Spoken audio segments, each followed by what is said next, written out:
Today we're checking in with Kono Pizza. I'm Jake, let's make some pizza cones.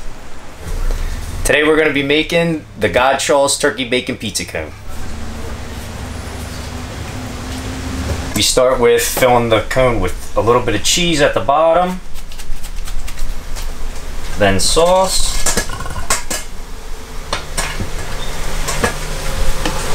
and then some of the turkey bacon, a little more cheese, sauce, turkey bacon, and one more layer of cheese, a little dab of sauce, and some turkey bacon on top. And there she is, ready for the oven. I use Godshall's turkey bacon because it's real wood smoked and 80% less fat than pork. Here's the turkey bacon lover's pizza cone.